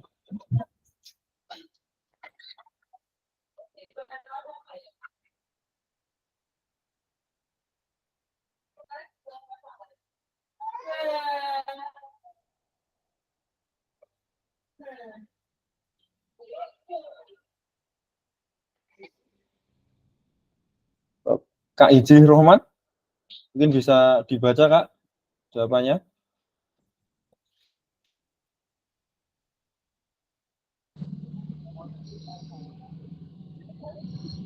Baik, terima kasih Pak Reza. Untuk menurut pandangan saya ini penyusunan modul ajar yang mudah dipahami. Dalam hal ini untuk melihat sumber daya yang di sekolah yang ada, jadi kita manfaatkan.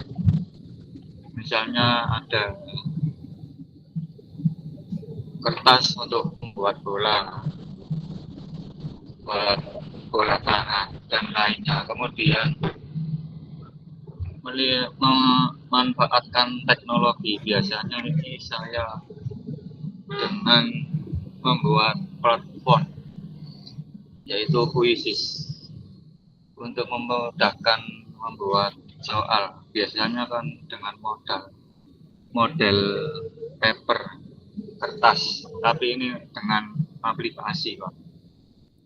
Jadi memudahkan kita untuk lebih menarik buat siswa-siswi kita. Itu yang terbaru buat saya. Itu saja. Terima kasih.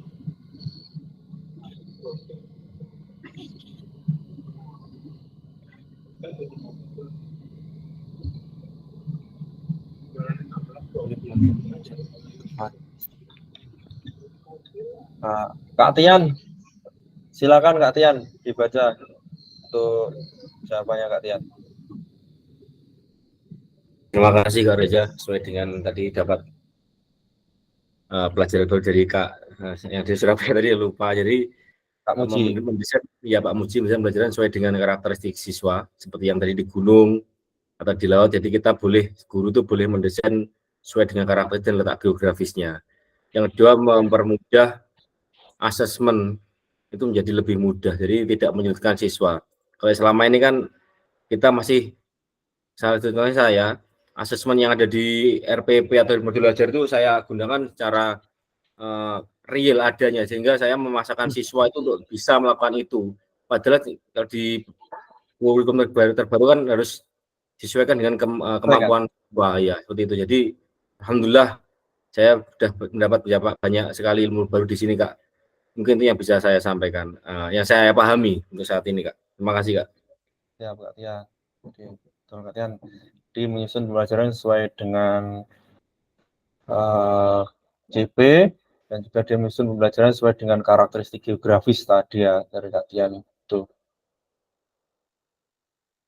Ada yang mau berbagi sebelum saya lanjut, Kak? Masih ada satu aktivitas lagi. Nanti di pemikiran Ki Hajar Dewantoro nanti saya harap bisa lebih aktif lagi nih, Kak, kita diskusinya. Karena itu yang menjadi patokan kita. Nah, ini 6 faktor yang mempengaruhi pengembangan program PJOK seperti yang dikatakan kalian tadi, menyusun dengan kebutuhan dan karakteristik peserta didik. Ini ya, Kak, sudah disebutkan salah satu latihan tadi. Dan konteks masyarakat. Yang ketiga, waktu. Yang keempat, alokasi jam pelajaran. Yang kelima, cakupan datapan. Yang enam, teknologi. Nah, sudah dipraktekkan dari Kak siapa tadi? Kak Idri ya. Oke, iya Pak. Terima kasih Kak Idri dan Kak Tian.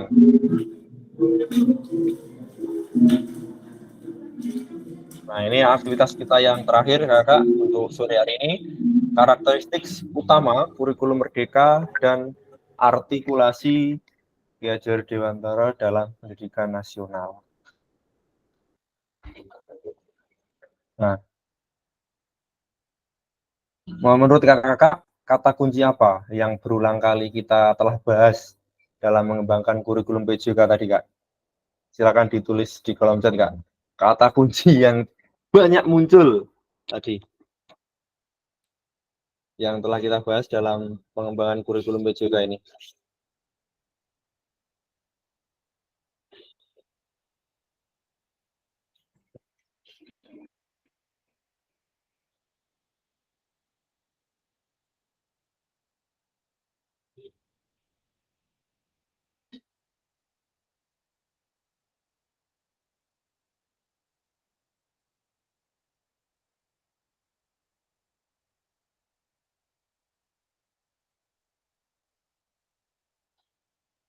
Karakteristik peserta didik. Karakteristik. Karakteristik.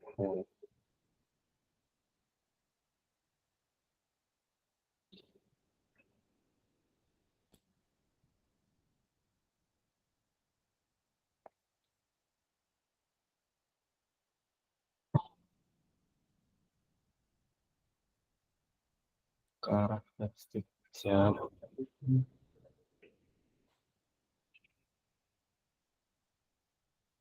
Ya. Menonton skala kodrat anak, pelajaran bermakna, karakteristik, siap.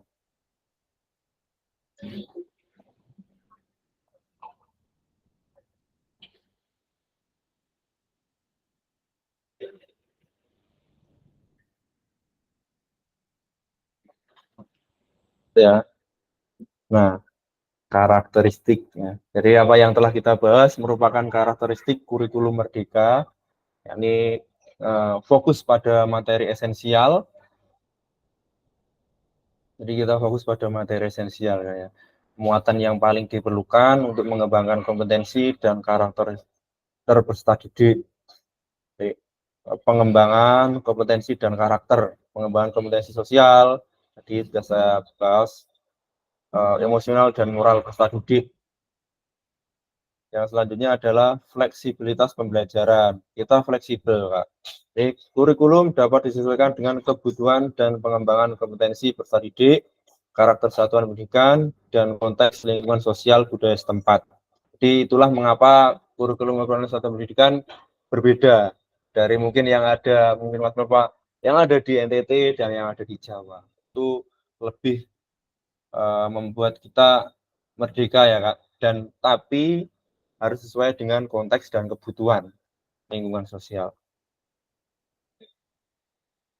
Nah ini ya Kak, diskusi kita yang terakhir. Mari kita diskusikan pemikiran Ki Hajar Dewantara secara lebih jauh dan mengaitkannya dengan karakteristik kurikulum merdeka.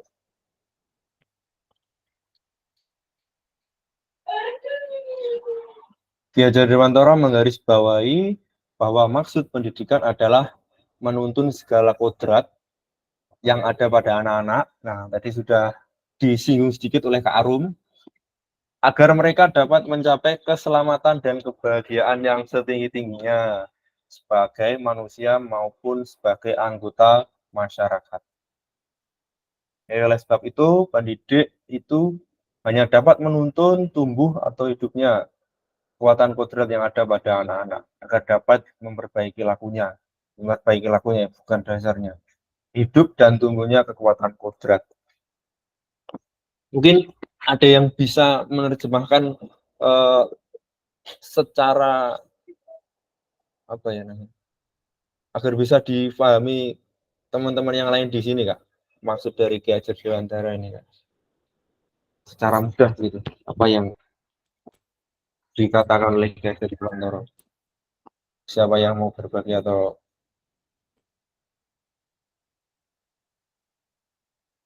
dari yang dikatakan?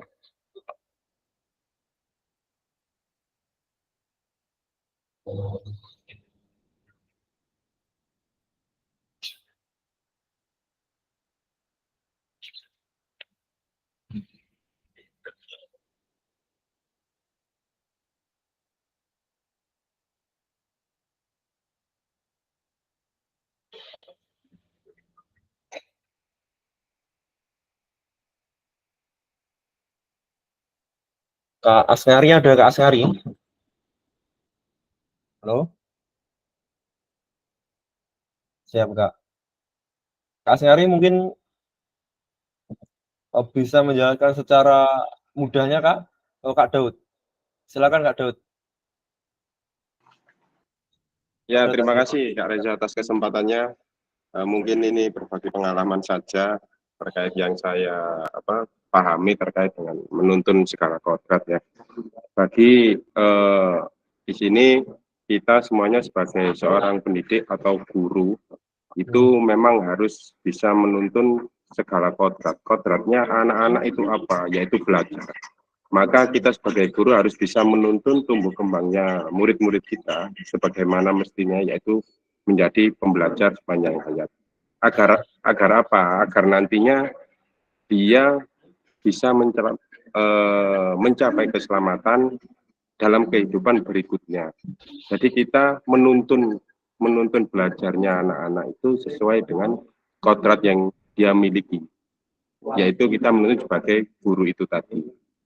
Ketika nanti dia sudah tumbuh dewasa, setelah kita bekali sesuai kodratnya, maka anak itu akan mencapai keselamatan dan kebahagiaan yang didapatnya di kelak akan dewasa nanti. Mungkin itu sedikit gambaran dari saya, Pak Reza. Terima kasih. Siap, Kak Daud. Kak Daud, kita menuntun agar kelak ketika dewasa anak-anak itu bisa mencapai kebahagiaan setingginya baik sebagai manusia maupun sebagai anggota masyarakat ya, kebahagiaan yang diinginkan. Ada yang lain, Kak, selain Kak Daud? Silakan.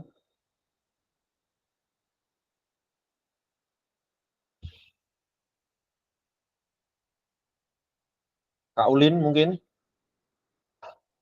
Atau Kak Samsul Arif? Kak Romli, silakan Kak Romli. Iya Kak, saya mengambil kata kuncinya itu selamat dan bahagia. Yang di situ yang dimaksud selamat, mohon dikoreksi kalau salah. Selamat itu seperti selamat dari perkembangan karakteristik anak yang emosional, sosial, terus emosional, sosial sama jasmani Kak ya. Yang jasmani itu anak setelah pembelajaran PJOK secara jasmani sehat, nanti secara dewasa juga sehat. Secara emosional, anak itu bisa mengatur emosinya, karena dalam pembelajaran PJOK ini pembelajaran yang paling kompleks, ada materi, ada permainan, ada saingan, ada perlombaan. Nah, di situ ketika anak emosi, diharapkan guru PJOK bisa memfasilitasi atau mengedukasi ketika emosi, caranya harus seperti apa. Nah, untuk sosialnya, dari pembelajaran PJOK diharapkan anak itu mampu bersosial dengan baik, karena seperti yang kita tahu pembelajaran PJOK itu kan butuh kerjasama. Nah, yang bahagia ini, kata kunci bahagia, seharusnya pendidikan khususnya PJOK itu adalah pembelajaran yang bisa membuat bahagia, bukan pembelajaran yang terlalu fokus pada materi dan ujian. Karena ini yang terjadi pada kota saya, kecamatan saya itu, kita kurikulum merdeka, tapi saat ujian itu sudah dikoordinir soalnya di proyek sama oleh atasan kita di Korwil. Yeah. Terima kasih Kak. Murid bahagia Kak, tapi gurunya kadang tidak bahagia. Terima kasih Kak Romli atas. Ya, terima kasih. Silakan satu lagi Kak. Mungkin ada yang mau menerjemahkan apa yang dimaksud. Kak Ulin mungkin, Kak Ulin? Ya. Oke, kalau dari saya, sebenarnya semuanya itu yang saya lihat dari chat juga semuanya teman-teman ini benar-benar beragam sekali jawabannya. Terus kemudian kalau dari saya sendiri pembelajaran PJOK itu yang kalau bisa saya intinya gini ya, kalau bisa pembelajaran yang saya sajikan itu berkarakteristik dalam artian anak-anak itu mengingat dan tanpa sadar mereka itu mengingat bahwa misalkan saya membuat permainan, nah mengingatnya, tapi tanpa sadar mereka juga sudah belajar misalkan gerak loncat ataupun lari ataupun apa, nah seperti itu. Nah dari situ anak-anak mungkin bisa lebih tertarik lagi dengan yang namanya pembelajaran PJOK yang saya sajikan tiap minggunya seperti itu. Kalau bisa gitu seperti itu. Yang untuk menanya itu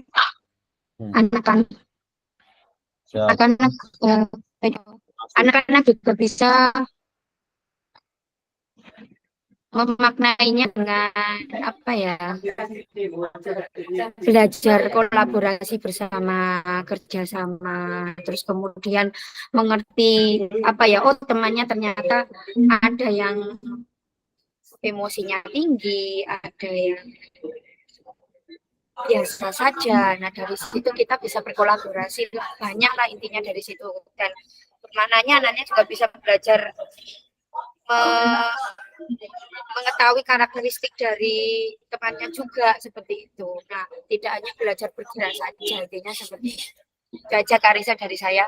Mohon maaf, ini pikirannya agak sedikit tidak karuan. Sudah Kak Risa. Terima kasih Kak Ulin. Ya. Baik Kak, jadi intinya kita sebagai pendidik harus tahu. Siap? Halo? Halo, terdengar Kak suara saya Kak? Terdengar Kak Reza. Jadi intinya kakak, halo. Ya Kak Ulin.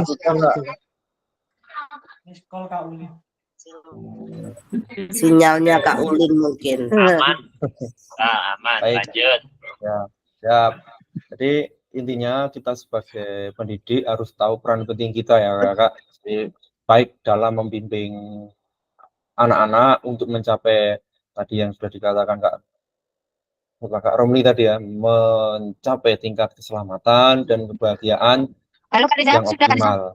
Halo. Sudah Kak Ulin. Kok ada suaranya sudah, ya? Kak Ulin. Aduh, Sudah Kak Ulin. Sinyalnya Kak Ulin mungkin. Oke. Ya. Tahu peran penting kita ya Kak dalam membimbing anak-anak untuk mencapai tingkat keselamatan dan kebahagiaan yang optimal, baik sebagai individu maupun sebagai dari bagian masyarakat. Salah satunya sudah dikatakan oleh Kak Romli tadi, keselamatan fisik dan fisik dan emosional. Ini masih banyak lagi, kesejahteraan dan kebahagiaan, dan yang tidak kalah penting adalah kita menuntun mereka dalam pengembangan nilai dan etika. Nah, yang terakhir juga disebutkan oleh Ki Hajar Dewantoro sebagai anggota masyarakat. Maksudnya itu kita menyiapkan anak-anak siap untuk dalam bermasyarakat. Di pendidikan, kita harus menyiapkan anak itu menjadi anggota masyarakat yang berfungsi dengan baik. Apakah bisa di PJOK? Bisa sekali Kakak. Seperti yang saya singgung dulu tadi, di pertemuan berapa itu ada yang namanya Sport Education Method. Sport Education Model itu salah satu cara bagaimana kita bisa menyiapkan anak-anak didik kita untuk bermasyarakat. Nah, Kakak, dengan demikian kita bisa memainkan peran sebagai kunci untuk dalam membimbing anak ya menuju keselamatan dan kebahagiaan. Mungkin ada yang mau berbagi lagi Kakak sebelum kita akhiri di sesi pada hari ini. Namun sebelum kita akhiri nanti kita foto dulu ya. Kalau Kak Ulin nggak bisa, nanti siapa yang membantu untuk screen capture Kak? Mungkin ada ya, silahkan di on cam semua Kak. Ya.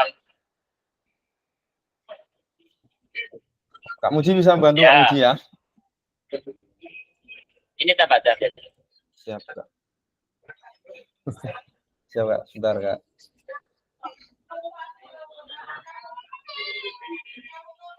Oke, siap. Silakan Kak, on cam untuk kita foto bersama di sore hari ini. Silakan Kak Muji. Ekspresi ya Pak Romli. 1, 2, 3. Oke, gaya lagi siap. Satu lagi gaya Pak, monggo. 1, 2, 3. Oke, siap Pak Reza sudah. Terima kasih. Terima kasih Pak Muji. Terima kasih Kak Muji. Terima kasih Kakak. Kita akan bertemu lagi di modul selanjutnya 1.6 kalau tidak salah tentang perencanaan pembelajaran.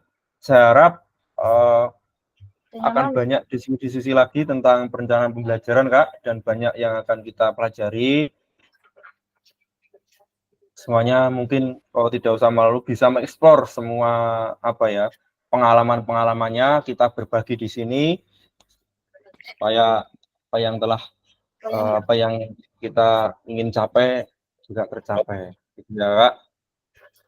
Kalau tidak ada yang tanyakan, sebelum Kak, mulai tanggal 2 ini kan sudah libur Kak. Bagaimana kalau nanti kalau ada Zoom, kalau libur kita paling tidak kita bisa pagi begitu gimana Kak? Jam-jam. Nggak apa-apa Kak ya? Atau sudah libur ya? Jangan terlalu pagi tapi Kak, saya tidur. Siap. Baik, terima kasih Kakak. Saya akhiri setelah ini bisa meninggalkan ruang Jimit. Sekian. Assalamualaikum warahmatullahi wabarakatuh. Selamat. Waalaikumsalam warahmatullahi wabarakatuh. Terima kasih Kak. Terima kasih. Terima kasih Pak.